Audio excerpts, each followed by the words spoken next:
The December air in New York City was bitter and unforgiving. Snowflakes swirled under the streetlights, sticking to sidewalks and clinging to the coats of hurried pedestrians. The city sparkled with Christmas lights, and holiday tunes hummed softly from stores and coffee shops.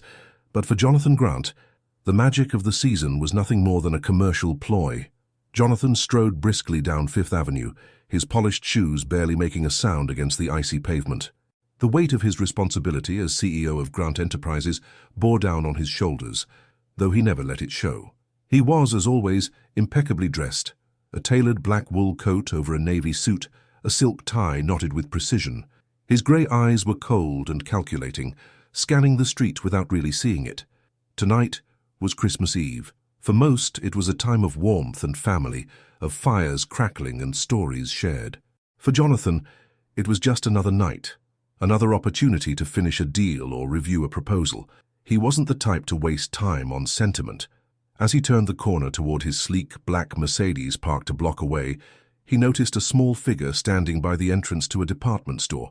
A little girl, no older than 8, was clutching a piece of paper in her gloved hands. Her red coat looked worn, the hem frayed, and patches of faded fabric peeking through. Her dark curls tumbled out from beneath a knitted hat, and her eyes, bright and curious, locked onto him. Jonathan instinctively tightened his jaw, preparing to ignore whatever plea she was about to make. He wasn't in the habit of indulging street-side charity cases, but the girl didn't ask for money. Instead, she took a determined step forward and held out the crumpled paper. "Hey, sir," she called out, her voice clear despite the cold. "My mum said you need to read this alone." He stopped, caught off guard. His breath puffed in the cold air. For a second they stood there, the world around them fading into the quiet hush of falling snow. Her eyes, a startling shade of brown, held a sincerity that was both disarming and unsettling. Jonathan cleared his throat. "Who's your mother?" "She said you'd know after you read the note," the girl replied, stubbornness etched into her delicate features. She thrust the paper toward him again. "Please, it's important." He hesitated, glancing around the busy street as if expecting cameras or a prank. But there was nothing suspicious, just this tiny girl with a message she was desperate for him to read. Against his better judgment, he took the note from her cold fingers. "Thank you," she said, her voice barely above a whisper. Then, without waiting for a response, she turned and disappeared into the crowd. Jonathan stared at the crumpled paper in his hand, his pulse inexplicably quickening. He unfolded it carefully, his eyes narrowing as he read the shaky handwriting. "Jonathan, I promised myself I wouldn't contact you again, but there's something you need to know. Please, read this in private. L." His heart clenched. Only one person in his life signed notes that way. L. For years he had pushed thoughts of her to the furthest corner of his mind, locking them away beneath layers of ambition and success. Seeing her initial now was like pulling a bandage off an old festering wound. Without thinking, he stuffed the note into his pocket and glanced around. The girl was gone, swallowed up by the festive crowd. He rubbed his temples, an unfamiliar sense of unease creeping over him. The street, once so clear and predictable, now felt distorted, as though he had stumbled into someone else's life. The sleek interior of his penthouse offered little comfort. Floor-to-ceiling windows framed the glittering skyline, but the chill of the note stayed with him. Jonathan poured a glass of whiskey, the amber liquid reflecting the lights from the towering Christmas tree in the corner, a decoration his assistant had insisted upon. He never bothered to turn it on. He set the glass down unopened and pulled the note from his pocket, smoothing out the wrinkles. The paper felt fragile in his hands, as though it might dissolve under the weight of what it carried. He took a deep breath and continued reading. "Jonathan, I thought I could handle everything on my own, but life has a way of proving us wrong. There's something you should know, something that changes everything." He frowned, his mind racing. The words were cryptic, the handwriting rushed. He could almost see her sitting at a cafe table, pen in hand, her dark hair falling around her face as she scribbled out the words. His chest tightened. Why now? Why after all these years? "Her name is Emma. She's 8 years old. She's the best thing that ever happened to me, and she deserves to know where she comes from." The room tilted, the carefully constructed walls of his life cracking at the foundation. He sank into a leather armchair, the note slipping from his fingers. Emma, the little girl with the red coat, her stubborn eyes and determined voice. His mind replayed the scene outside the department store, her confidence, Her insistence, his daughter. A ragged breath escaped his lips. Jonathan Grant, the man who had everything, power, influence, wealth, had missed the one thing that truly mattered. He hadn't just walked away from Elle all those years ago. He'd walked away from a life he didn't know existed. He buried his face in his hands, the weight of the revelation pressing down on him. Memories surged to the surface, nights spent arguing about priorities, about love and ambition. He had chosen his career over her, convinced that he was doing the right thing. But now, sitting alone in his cold, empty penthouse, he wondered if he had sacrificed more than he ever realized. His phone buzzed on the table, a notification breaking the silence. He reached for it with numb fingers. It was a message from an unknown number. "She still believes in you, don't let her down." There was no signature, but he didn't need one. He knew who it was from. The Christmas lights outside twinkled like distant stars, each one a reminder of the choices he had made, and the ones still left to make. For the first time in years, Jonathan felt something shift inside him, a flicker of hope buried beneath the layers of regret. He stood, his resolve hardening. He had spent his life chasing deals and contracts, but tonight he had one chance to reclaim something real. The clock was ticking, the night slipping away.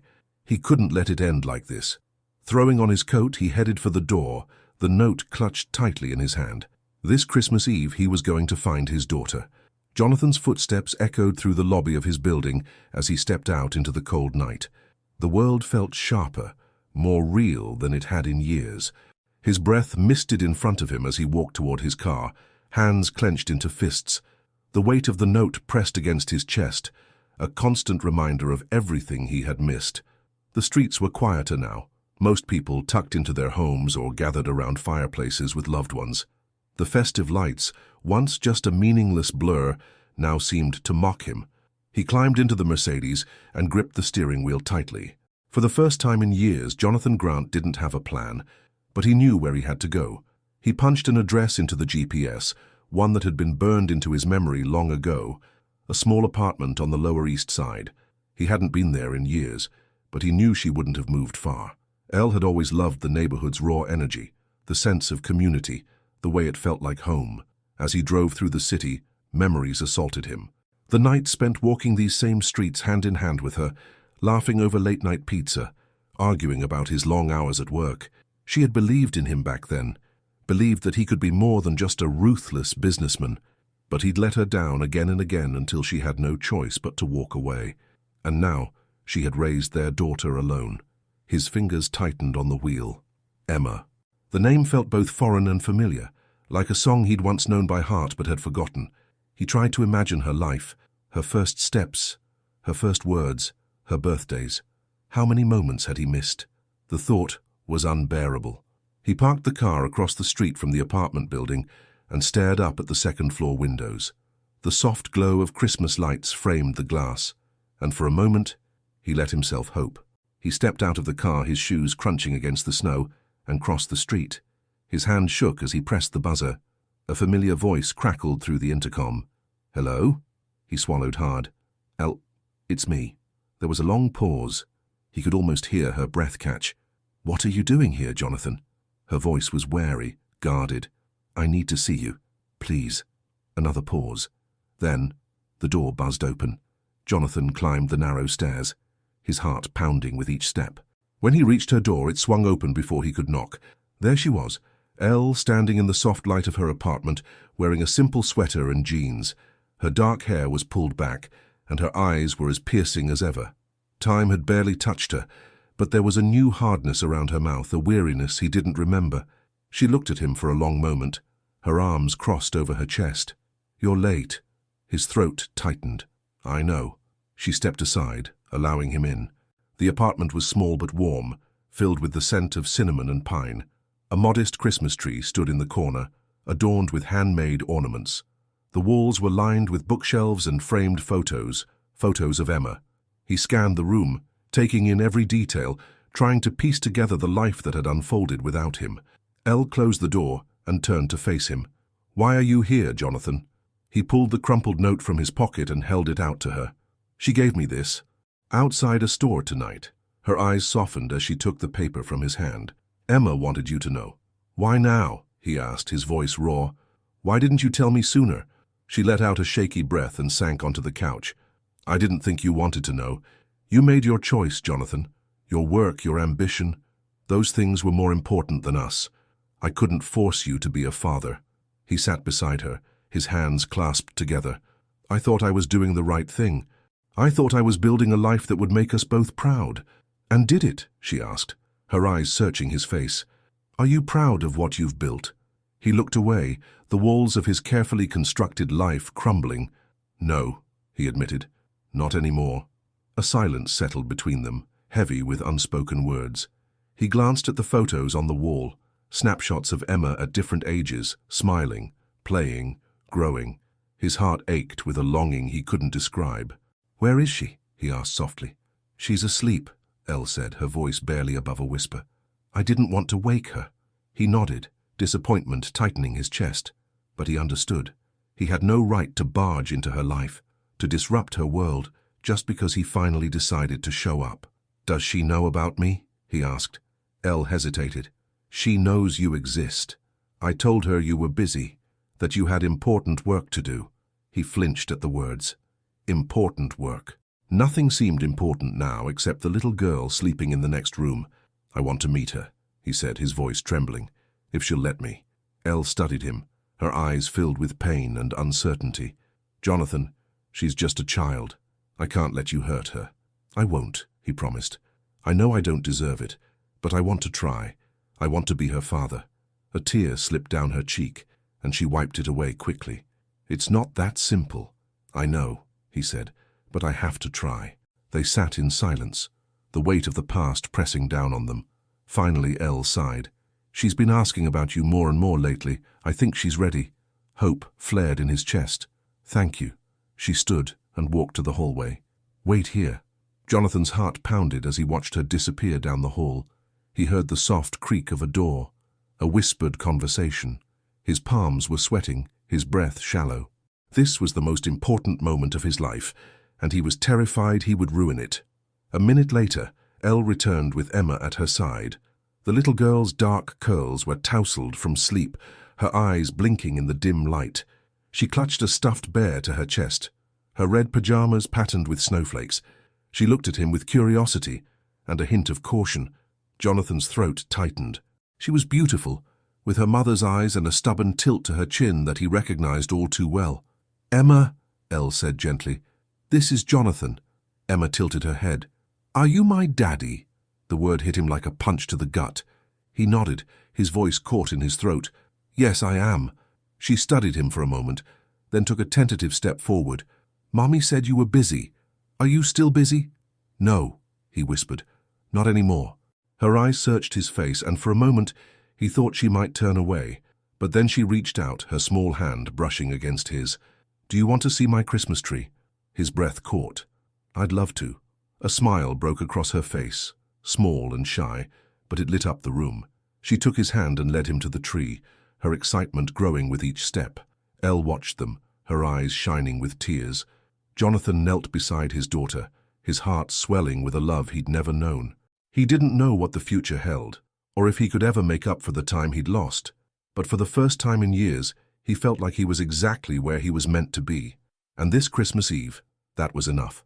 The warmth of Elle's apartment contrasted sharply with the cold dread curling in Jonathan's stomach. He sat on the plush carpet beside Emma, watching her little hands arrange ornaments on the Christmas tree. The sparkle in her eyes was a beacon of innocent joy, a joy he was terrified of destroying. He had missed everything. The first steps, the birthdays, the scraped knees, the bedtime stories. But here she was, giving him a chance to be part of her life. The weight of it all pressed against his chest, making each breath shallow. You see this one? Emma said, holding up a snowflake-shaped ornament with a shaky smile. I made it in school last year. Jonathan took the fragile ornament carefully, his fingers brushing against hers. It's beautiful. You're very talented. Emma's eyes lit up, and she nodded proudly. Mom says I have a good imagination. She's right. He tried to smile, but it felt tight. The weight of what he had to say, what he had to admit, coiled in his mind like a viper.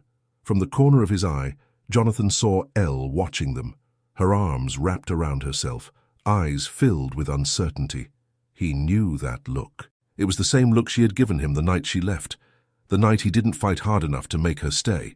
Emma moved to grab another ornament, but her tiny hands faltered, and it slipped from her grasp. The glass shattered against the hardwood floor. "Oh no!" Emma's eyes went wide, her lip trembling.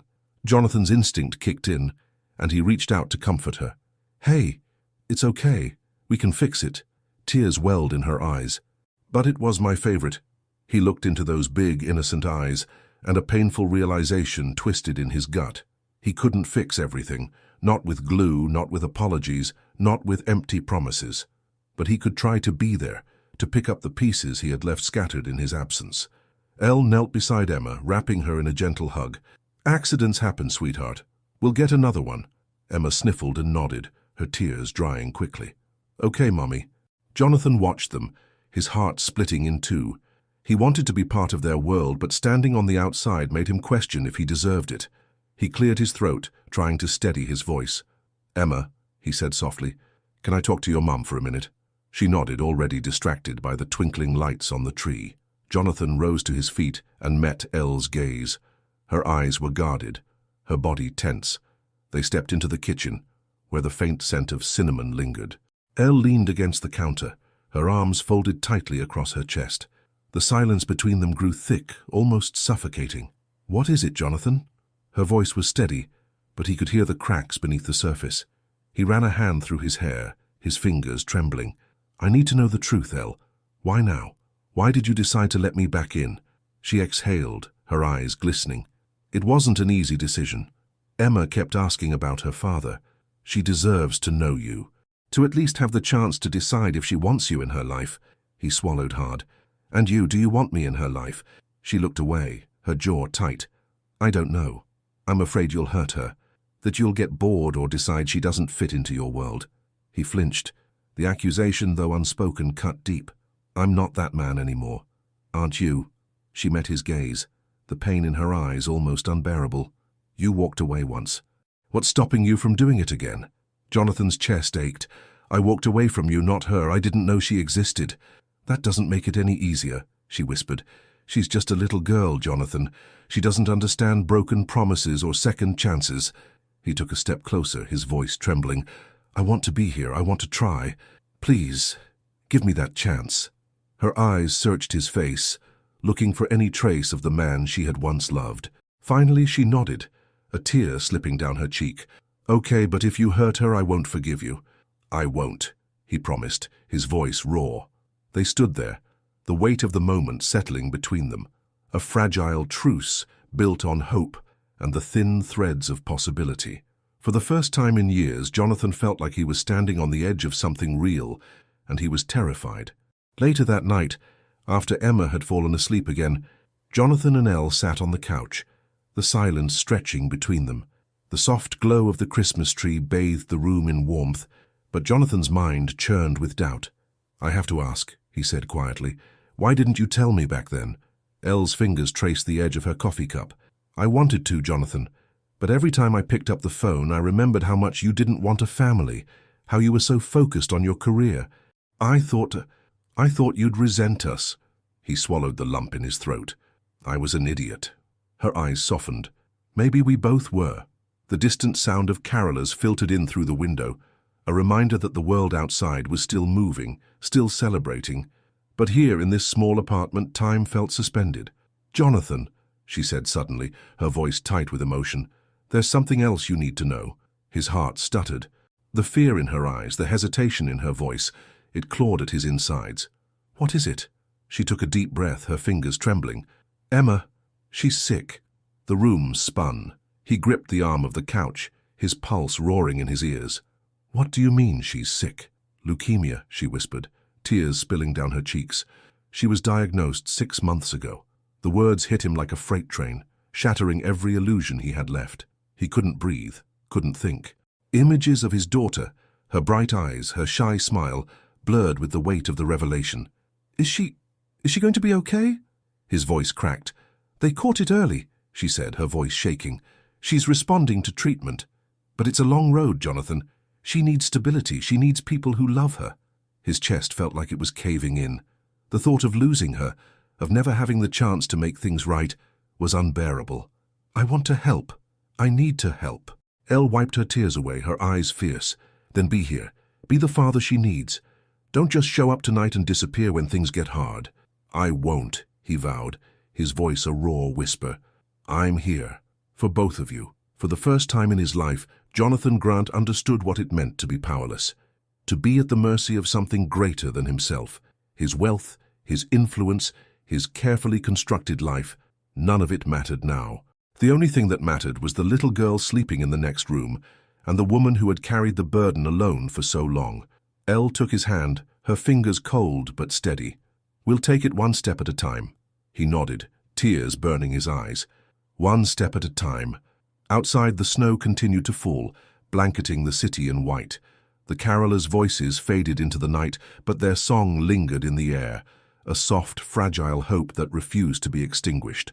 Jonathan closed his eyes, his hand still holding Elle's. For the first time in years, he wasn't afraid of the future. He was ready to fight for it. The snowstorm had quieted by the time Jonathan left Elle's apartment, the cold air biting against his cheeks as he stood in the doorway. His mind was a whirlpool of emotions, fear, regret, determination, all swirling around the devastating truth that Emma was sick. He couldn't change the past, couldn't take back the years he'd lost, but he could fight for the future. Elle stood beside him, her arms wrapped tightly around her waist. Her eyes, though red from tears, held a fragile hope. "Are you sure you're ready for this?" she asked softly. He looked at her, his jaw tight with resolve. "I don't know if I'm ready, but I know I can't walk away. Not again." She nodded, the tension in her shoulders easing just a fraction. "She has another round of treatment the day after tomorrow. You can come with us if you want." "I'll be there," he promised, the weight of his words sinking deep into his bones. They shared a long, quiet look, two people standing on the edge of something new and uncertain. Then she stepped back, her hand on the door. "Good night, Jonathan." "Good night, Elle." As the door closed softly, he let out a breath he didn't realize he'd been holding. The cold seemed sharper now, but for the first time in years it didn't numb him. He felt everything, the pain, the fear, the desperate hope, and he welcomed it. He wasn't the same man who had walked away all those years ago. He couldn't be. Jonathan spent the next day in a fog of preparation and reflection. He rescheduled meetings, delegated tasks, and cleared his calendar indefinitely. His assistant, a sharp-eyed woman named Dana, stared at him in shock when he announced his absence. "Mr. Grant, are you sure about this? The board is expecting you to finalize the acquisition next week." He met her gaze, his voice firm. "I'm sure. Family comes first." It felt strange to say it out loud, to let those words slip into the open, but once they were out, he realized how deeply he meant them. Dana nodded, her expression softening. "Of course. Take all the time you need." That night, as he lay in bed staring at the ceiling, his mind filled with images of Emma, her wide eyes, her shy smile, the fragility he hadn't noticed before. The thought of her fighting a disease he couldn't control filled him with a helplessness he'd never experienced. He was used to fixing things, to negotiating outcomes in his favor, but this was different. He needed to be strong for her, to be the father she deserved. The morning of Emma's treatment dawned grey and cold. Jonathan arrived at Elle's apartment just as the city was waking up, his breath fogging in the crisp air. He hesitated for only a moment before knocking. Elle opened the door, surprise flickering across her face. "You're early. I didn't want to risk being late," he said simply. She stepped aside, allowing him in. Emma was sitting on the couch, her small frame wrapped in a thick blanket. Her curls were neatly combed, and she held the stuffed bear tightly in her arms. When she saw him, a smile broke across her face, bright and genuine. "Hi, Daddy." The word sent a jolt through his heart. He crouched down to her level, his eyes soft. "Hi, sweetheart. Are you ready to go?" She nodded, though he could see the nervousness in her eyes. He glanced at Elle, who gave him a small, reassuring smile. "We'll take it one step at a time," she murmured.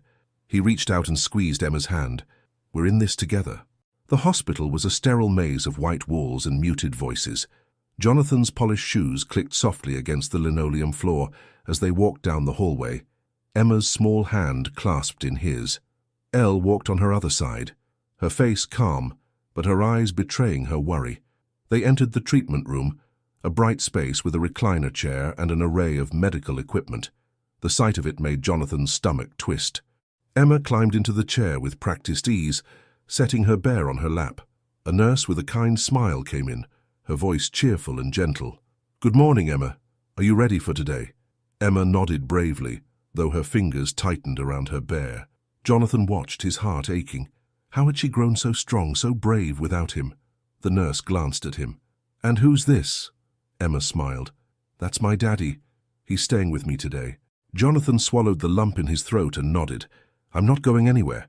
As the nurse prepared the IV, Jonathan sat beside Emma, his hand covering hers. Elle stood behind them, a silent pillar of strength. When the needle slid into Emma's arm, her face scrunched up, but she didn't cry. Jonathan's heart splintered, but he held her hand tighter, anchoring both of them. "You're doing great," he whispered. "I'm so proud of you." Her eyes met his, and for a moment the fear melted away. "I'm glad you're here, Daddy." Tears pricked his eyes, but he blinked them back. "Me too, sweetheart, me too." Hours passed in a slow, aching blur. Jonathan watched every drip of the IV, every flutter of Emma's eyelashes as she dozed in the chair. He couldn't remember the last time he had felt so powerless, but he also couldn't remember feeling so connected, so present. When the treatment was finally over, Emma was pale and tired, but she managed a small smile. Jonathan lifted her gently into his arms, her head resting against his shoulder. "Let's go home," he murmured. Elle walked beside him, her eyes filled with emotions too tangled to name. As they stepped out into the cold, fresh air, Emma stirred. "Can we get hot chocolate?" she whispered.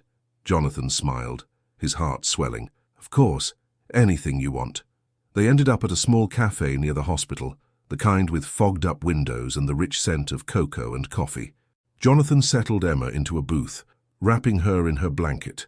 Elle sat across from them, her eyes softening as she watched them together. They sipped their hot chocolate in silence, the warmth seeping into their bones. Jonathan looked at Emma, her eyes brightening with each sip, and felt a peace he hadn't known in years. "Daddy," she said suddenly, her voice small, "will you be here next time?" His throat tightened. He looked at Elle, who held her breath, waiting for his answer. He reached across the table, taking Emma's hand. "I'll be here every time," he promised, "for as long as you need me." Her smile was like sunlight breaking through clouds. "Okay."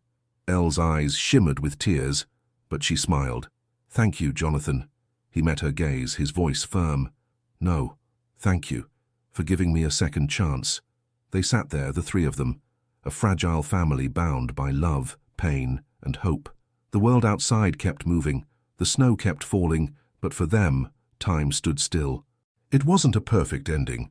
There would be more treatments, more fears, more challenges. But for the first time, Jonathan knew he wasn't running away. He was exactly where he was meant to be. And this Christmas, that was enough.